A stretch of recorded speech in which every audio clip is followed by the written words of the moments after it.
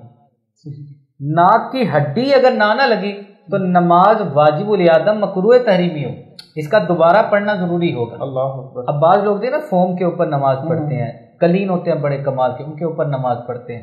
تو اگر پیشانی جمانے سے وہاں ضروری ہے کہ زمین کی سختی محسوس وہاں بھی ہو. اگر ایسے ہی سردہ کر دیا تو سردہ ادا نہیں ہوگا.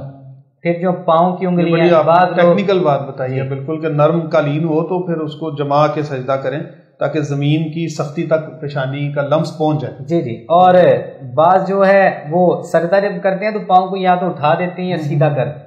حالانکہ دونوں پاؤں کی 10 انگلیاں جو ہے سنت یہ ہے کہ ان کا قبلہ رخ ہونا ضروری ہے. یہ میں نے کیمرے میں اس لیے گھوم کے ایسے بالکل گھوم کے ان کے پیٹ زمین پہ لگائے جائیں، ان کو قبلہ. اچھا تو علامہ صاحب بعض لوگ ایسے ہوتے ہیں نا پاؤں میں لچک اس طرح سے نہیں ہوتی، اتنی لچک نہیں بنتی، لیکن وہ جتنا کر سکتے ہیں اتنا تو کریں نا. اور جیسے چلے صحیح ہے، اب آپ آگے تحیات پہ جب تشہد کی بات بتائیں گے تو تب بھی پاؤں ایک کھڑا کرنا دایاں پاؤں، وہ لچک نہ ہو تو اس میں کوئی مذائقہ تو نہیں. دیکھیں میں آپ کو بتاتا ہوں، ایک بندہ اس کا ہاتھ ہے ہی نہیں تو شریعت نے اسے معافی دی. ایک بندہ اسے ہوتا ہی نہیں، وہ بڑی کوشش کرتا ہے تو جتنا ہو سکتا ہے وہ کرے.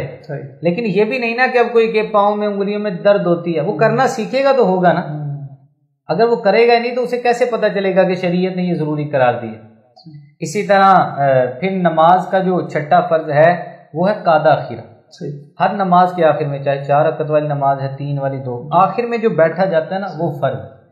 یعنی اتنی مقدار جس میں التحیات پڑھ لی جائے اتنی مقدار میں بیٹھنا یہ فرض قرار دیا. اور 7واں فرض نماز کا جو آخری ہے وہ خروج بسنتہ، یعنی نماز میں کوئی ایسا طریقہ اختیار کرنا جس سے نماز سے نکلا جائے، ایسا کام کرنا. اب جس طرح سلام کیا دیا جاتا ہے دونوں طرف سلام، یہ ہے نماز کے فرائض. ان فرائض کو ادا کرنا، اب جیسے تشہد میں بیٹھتے ہیں تو تشہد میں یعنی التحیات میں بیٹھے تو اس صورت میں کرنا یہ چاہیے کہ بایاں پاؤں بچھا کے اس کے اوپر بیٹھا جائے اور دایاں پاؤں کھڑا کر کے اس کی انگلیوں کو جس طرح سردے میں موڑ دیتے ہیں نا اسی طرح موڑ دیا. یہ سنت طریقہ ہے. تو یہ وہ 7 فرض ہیں. اگر اس میں سے کسی ایک میں بھی کمی رہ گئی نا تو اس صورت میں ہمارا فرض ادا نہ ہوا، پھر نماز نہیں ہوگی، نماز ہمیں دوبارہ پڑھنی پڑے گی کیونکہ پہلی نماز ختم ہو جائے. اللہ. اچھا علامہ صاحب یہ بتائیں کہ سنت قبلیہ و بعدیہ جو ہیں اس کو ہم ترتیب کو آگے پیچھے کر سکتے ہیں؟ اگر ہو جائے تو پھر اس کا کیا کرنا چاہیے؟ دیکھیں جو پہلے تو میں چاہوں گا ان کی آپ ذرا وضاحت بھی کر دیں ساتھ ہمارے ناظرین کے لیے، اور پھر ان کی ترتیب کے حوالے سے بھی بتا دیں. جی سنت موقدہ تو اسے کہتے ہیں کہ جو نبی علیہ السلام نے جس پہ ہمیشگی اختیار فرمائی، اور سنت غیر موقدہ یہ ہے کہ جس کو نبی علیہ السلام نے کبھی کبھار ترک بھی فرما دیا ہونا. تو اس میں یہ ہے کہ بعض مرتبہ نماز سے پہلے سنتیں ہوتی ہیں، بعض مرتبہ نماز کے بعد. ٹھیک ہے. جس طرح عشاء کی پہلے ہیں اور عشاء کے بعد بھی ہیں. اسی طرح ظہر کے پہلے ہیں، ظہر کے بعد بھی ہیں. ٹھیک، یہ سنت ہے. اب سنت قبلیہ اسے کہتے ہیں جو پہلے ہیں، سنت بعدیہ وہ جو بعد والی. فجر کی سنتوں کو نماز کے بعد نہیں پڑھ سکتے. اگر کوئی پڑھنا بھی چاہے تو ایک قول کے مطابق وہ سورج جب نکلنے کے 20 منٹ بعد وہ پڑھ سکتا ہے. اچھا، نکلنے کے بھی 20 منٹ نکلنے کے 20 منٹ بعد. یہ 3 اوقات ایسے ہوتے ہیں، میں یہ فی البدیہہ میرے ذہن میں ایک بات آ گئی آپ کی بات سے. 3 اوقات ایسے ہوتے ہیں جس میں نہ کوئی سردہ کر سکتے ہیں نہ کوئی نماز پڑھ سکتے ہیں. ایک جس وقت سورج طلوع ہو، صحیح، ابھی نکلے اور 20 منٹ تک. اچھا. ایک سورج جب درمیان میں آ جائے جسے زوال کا وقت کہتے ہیں، وہ 20 منٹ. اور ایک سورج جب غروب ہونے لگا ہو تو غروب سے 20 منٹ جیسے عصر کے بعد کا وقت کہا جاتا ہے. جی صحیح. وہ عصر کے بعد کا وقت نہیں کہہ سکتے، سورج غروب ہونے کے 20 منٹ نہیں، لیکن ہم وہ تو عصر کے بعد کہا گیا نوافل نہیں پڑھ سکتے۔ اچھا، فرض نماز ہم عصر کے بعد بھی پڑھ سکتے ہیں؟ فرض نماز کسی نے قضا نماز پڑھنی ہے وہ پڑھ سکتا ہے۔ اچھا، وہ پڑھ سکتا ہے، اور غروب آفتاب سے 20 منٹ کا وقت کا ہم رکھ کے، یعنی جو نفل کا کہا گیا نا، نفل فجر کی نماز کے بعد نہیں پڑھ سکتے اور عصر کی نماز کے بعد پڑھنے کی ممانعت ہے۔ صحیح۔ تو یہ ہمارا موضوع کسی اور طرف چلا جائے گا۔ 3 اوقات ہم نے بیان کیے۔ تو سنت قبلیہ یعنی جس کو شریعت نے جہاں رکھا ہے وہیں پڑھنا افضل۔ صحیح۔ اعلیٰ حضرت نے فتاوی رضویہ میں اس بات کو لکھا کہ اگر سنت قبلیہ ہے تو اس کا افضل وقت ہے اسے پہلے پڑھنا، ٹھیک ہے، بعد والی کو بعد پڑھنا، ان کو آگے پیچھے نہیں کر سکتے۔ اگر چھوٹ گئی پہلی تو بعد میں اس کو پڑھا جا سکتا ہے۔ لیکن ایک چیز ہے، فرض کسی نے ادا کیا، فرض نماز پڑھ لی، اب بعد میں اس نے سنتیں پڑھنی ہے تو درمیان میں اگر وہ کلام کرتا ہے، اعلیٰ حضرت فرماتے ہیں ثواب میں کمی ہو جائے گی۔ اسی لیے تو فرمایا گیا نا، جن فرضوں کے بعد سنتیں پڑھنی ہے نا تو دعا بھی بالکل مختصر کی جائے تاکہ سنتوں کے ثواب میں کمی نہ آئے، اور سنتوں میں تاخیر کر دینا یہ مکروہ تنزیہی ہے کیونکہ ثواب میں کمی آتی رہے۔ صحیح صحیح۔ اچھا، تو علامہ صاحب یہ نماز میں تسبیح کا کیا مسئلہ ہے، اس حوالے سے آپ کیا کہنا چاہیں گے؟ نماز میں تصویر کے حوالے سے ایک بات میں کرنا چاہتا ہوں۔ دیکھیں، بعض مرتبہ نا تصویر نوجوانوں کی شرٹوں کے اوپر ہوتی ہیں، یا تصویر سامنے لگی ہوتی ہیں، چھت پہ دائیں بائیں تصویریں لگی ہوتی ہیں۔ تصویر کا شرعی حکم یہ ہے کہ اگر زمین پہ رکھی ہو اور بندہ کھڑا ہو سیدھا تو تصویر کے اعضاء نظر آتے ہیں کہ یہ تصویر ہے، اسے تصویر کہا جائے گا۔ بعض اوقات اس طرح ہوتا ہے، طواف کعبہ کرتے لوگوں کی تصویریں بنی ہوتی ہیں، وہ دور لگی ہو وہ نظر ہی نہیں آتی، اس کو تصویر کے حکم میں نہیں لیا جائے گا۔ وہ نیچے بھی رکھ دی جائے وہ نظر آتا ہی نہیں، کسی انسان کا کوئی عضو، کوئی ہاتھ، کوئی پیر نہیں نظر آتے اس طریقے سے نا۔ تو تصویر وہ کہ جو اس طرح نظر آئے، یعنی سیدھا نیچے رکھ دی اور سیدھا کھڑے ہو کے اسے دیکھا جائے، اعضاء نظر آئیں اس تصویر کے۔ اگر کسی کے کپڑوں پہ تصویر لگی تو تصویر والے کپڑوں میں نماز پڑھنا مکروہ تحریمی ہے، نماز دوبارہ ادا کرنا پڑے گا۔ صحیح۔ اگر تصویر نمازی کے سامنے لگی، دائیں لگی، بائیں لگی یا چھت کے اوپر لگی، اس صورت میں بھی نماز اس طرح پڑھنا مکروہ تحریمی، ناجائز۔ اگر کوئی نماز پڑھے گا تو اسے نماز کو دوبارہ لوٹانا پڑے گا۔ اچھا، تصویر بعض اوقات دفعہ جیسے پاسپورٹ سائز تصویر ہے، چھوٹی تصویر ہے، بعض دفعہ پوری جو ہے وجود کی تصویر بنائی جاتی ہے، دونوں اسی حکم میں شامل ہیں؟ جی دونوں۔ دیکھیں میری بات سنیں، اگر کسی کا سر کاٹ دیا جائے تو بعد میں پورے جسم کی تصویر لی جائے تو اسے تصویر نہیں کہا جائے گا۔ کیوں؟ کیونکہ اہمیت ایک سر کی ہے، کیونکہ یہی فرق ایک لے کے آتا۔ تو پاسپورٹ سائز کی تصویر ہو، پوری تصویر ہو، دونوں صورتوں میں تصویر والا حکم شمار ہو۔ صحیح صحیح۔ اچھا علامہ صاحب، نماز پڑھتے ہوئے نمازی کے آگے سے گزرنا کیسا ہے؟ بسا اوقات مساجد میں رش ہوتا ہے، بڑی مساجد میں خاص طور پر ایسا دیکھنے میں آتا ہے، تو اس حوالے سے شرعی طور پہ کیا حکم ہے؟ دیکھیں، اس میں تو یہ کہ بڑی مساجد کے اندر تو عمومی طور پہ دیکھا جاتا ہے نمازی کے آگے سے گزر جاتے ہیں، کوئی لحاظ نہیں رکھا جاتا۔ نبی کریم صلی اللہ علیہ وسلم نے ارشاد فرمایا کہ نمازی کے آگے سے گزرنے والا اگر یہ جان لے نا کہ اسے کتنا بڑا گناہ ہے، کتنی سزا ہے اس کی، تو وہ 100 سال تک وہیں کھڑا رہنا پسند کرے اس ایک قدم کے چلنے کی بجائے۔ اللہ اکبر۔ 100 سال تک ادھر کھڑا رہنا وہ پسند کرے، اتنی سخت سزا ہے۔ اس لیے یہ بات تو بالکل حقیقت یقین جانیں، کئی بزرگ ہیں وہ نہیں لحاظ رکھتے، اور ایسے نمازی کے آگے سے ہمیں اپنے بچوں کو، بڑوں کو سمجھانا چاہیے کہ نمازی کے آگے سے نہیں گزرنا، یہ انتہائی غلط اور بالکل کبیرہ گناہ۔ صحیح۔ اچھا، تو دوسرا علامہ صاحب، لباس کے حوالے سے اکثر اوقات بڑی بے احتیاطی دیکھنے میں آتی ہے۔ آج کل کے نوجوان نسل خاص طور پہ بڑی ماڈرن قسم کے لباس پہنتے ہیں، پینٹ شرٹس ہیں، اس میں کچھ ٹائٹس ہیں اور کچھ تصاویر بھی بنی ہوئی، تصویر کی بھی ہم نے بات کی، کچھ کام کاج ہوا، کچھ عجیب و غریب قسم کی کڑھائی ہوئی، خاص طور پر ہاف بازو میں نماز پڑھنا، بٹن کھلے ہوئے ہونا، آستین صحیح طرح سے کام کاج کے کپڑوں میں لوگ نماز پڑھ تو لیتے ہیں، وہ اس میں یہ جیسے مزدوری وغیرہ کرتے ہوئے بھی ہو جاتا ہے اس میں، تو اس وقت کی کیا صورتحال ہے؟ اس حوالے سے کیا احتیاط کی ضرورت ہے؟ شرعی مسئلہ کیا ہے؟ جی بعض اوقات نا ٹی شرٹ پہنی ہوتی ہے نا نوجوانوں نے، تو اس میں یا کرتا انہوں نے پہننا ہوتا ہے جس کے بازو جو ہیں وہ آدھے ہوتے ہیں، بنے ہوئے پہلے۔ صحیح۔ ایسے کپڑوں میں نماز پڑھنا مکروہ تنزیہی ہے، یعنی ثواب میں تھوڑی سی کمی ہے، باہر کیا نماز ہو جاتی ہے۔ اصل جو مسئلہ ہے نا حضرت، وہ میں انشاءاللہ آخر میں اس کو بھی ذکر کرتا ہوں، اور بعض مزدور ہوتے ہیں وہ کام کاج والے کپڑوں میں نماز پڑھتے ہیں۔ جی بالکل، جیسے ریت، مٹی، گرد و غبار سارا لگا ہوا ہے۔ اگر تو نجاست لگی ہے پھر تو نماز ہوگی نہیں نا، کیونکہ طہارت کی شرط ہی نہیں پائے گی۔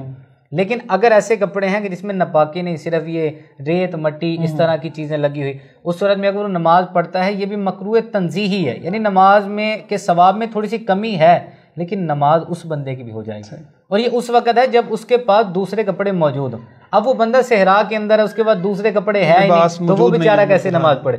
اس صورت میں اس کے لیے مکروہ تنزیہی نہیں ہوگا۔ صحیح۔ اسی طرح جو بات آپ کر رہے تھے نا کپڑوں والی، ویسے بھائی اصل مسئلہ یہ ہے کہ بعض لوگ جو ہیں، جس طرح میں نے یہ قمیض پہنی، صحیح، اس میں اس کو اتار دیا، اس کو فولڈ کرنا شروع کر دی، صحیح، اس طرح شلوار جو ہے اس کو فولڈ کر دیا، شلوار کو یا پینٹ کو نیچے سے فولڈ کر دی، جی، صحیح، تو یہ نماز کے اندر کرنا مکروہ تحریمی، اچھا، یعنی اگر کوئی بندہ کرتا ہے تو اسے نماز کو دوبارہ لٹانا ضروری ہوگا۔ کس وجہ سے؟ وجہ یہ ہے، وجہ نبی علیہ السلام نے ارشاد فرمایا مجھے 7 ہڈیوں پر سجدہ کرنے کا حکم دیا گیا اور مجھے نماز میں کپڑا نہ لپیٹنے کا حکم دیا گیا۔ صحیح، تو یہ دیکھیں نا، یہ کپڑا لپیٹنا، بالکل۔ اور بعض لوگ سمجھتے ہیں کہ کپڑے کو اس طریقے سے لپیٹا جائے تو پھر نماز مکروہ ہوگی، اندر کو لپیٹا جائے تو خیر نہیں۔ حدیث کے اندر مطلق لفظ لپیٹنے کا حکم، اب وہ چاہے اس کو باہر کی طرف لپیٹے یا اندر کی طرف فولڈ کرے۔ عام طور پر کف فولڈ کر لیے جاتے ہیں جی، گرمیوں کے موسم میں بھی، یا ویسے تو یہ منع ہے یعنی نماز جی بالکل، اس طرح جو ہے نماز مکروہ تحریمی ہوگی، اور یہ نہیں بھی کرنا چاہیے۔ عمومی طور پہ ٹخنوں سے اوپر کر کے شلوار یا جو پینٹ وغیرہ وہ اگر ٹخنوں سے اوپر ہو، یہ سنت ہے، اور اگر کسی کی شلوار جو ہے وہ تکبر سے نہیں کرتا بلکہ اس کی شلوار ٹخنوں سے نیچے چلے گی نماز، تو یہ مکروہ تنزیہی ہوگا، نماز ہو جائے گی لیکن تھوڑی سی کمی آئے گی ثواب کے اندر، کیونکہ سنت کو اس نے چھوڑا۔ لیکن اگر وہ صرف ٹخنوں کو ظاہر کرنے کے لیے، سنت کو ادا کرنے کے لیے وہ کپڑوں کو فولڈ کر دیتا ہے، لپیٹ دیتا، اس صورت میں اس کی نماز مکروہ تحریمی ہو جائے گی، یعنی یہ قریب بحرام ہے، یعنی اسے نماز دوبارہ پڑھنا پڑے گی، کیونکہ نبی علیہ السلام نے اس سے منع فرمایا۔ تو یہ وہ مسائل ہیں جن کو ہمیں سمجھنا چاہیے، بالکل ہمیں پوچھنا چاہیے۔ میں ناظرین سے یہی گزارش ہے کہ میں یہ بھی کرنا چاہوں گا کہ ایک تو ہم کوشش کرتے رہتے ہیں کہ ہم کوئی سوالات لے کے آئیں ان کے لیے، مطلب ناظرین کے لیے، اگر آپ کے ذہن میں بھی کوئی ایسے سوالات ہو تو آپ ہم تک ضرور پہنچایا کریں تاکہ ان مسائل کا ہم حل تلاش کر سکیں۔ جی بہت شکریہ۔ جی ناظرین، علامہ صاحب کی آپ گفتگو سماعت کر رہے تھے، نماز کے حوالے سے آج ہم نے گفتگو کی۔ انشاءاللہ العزیز نماز کے حوالے سے کچھ اور مسائل لے کر ہم اگلے پروگرام میں بھی آپ کی خدمت میں حاضر ہوں گے۔ ناظرین، اس دعا کے ساتھ کہ اللہ تبارک و تعالی ہمارے تمام فوت شدگان کی بخشش و مغفرت فرمائے، اور جتنے بھی بیمار ہیں گھروں میں، اسپتالوں میں، اللہ تبارک و تعالی ان کو صحت کاملہ و عاجلہ عطا فرمائے اور ہمیں اس بلا و وبا سے نجات عطا فرمائے، آمین۔ ناظرین، ایک چھوٹی سی گزارش کرتا چلوں کہ ہمارے یوٹیوب کے چینل سٹی 5 نیوز کو آپ ضرور سبسکرائب کریں، اور فیس بک پر سٹی 5 کے پیج کو بھی لائک ضرور کریں تاکہ ہمارے پروگرامز اور دیگر نشریات بھی آپ تک بر وقت پہنچ سکیں۔ کل تک کے لیے اجازت دیجیے، اللہ حافظ۔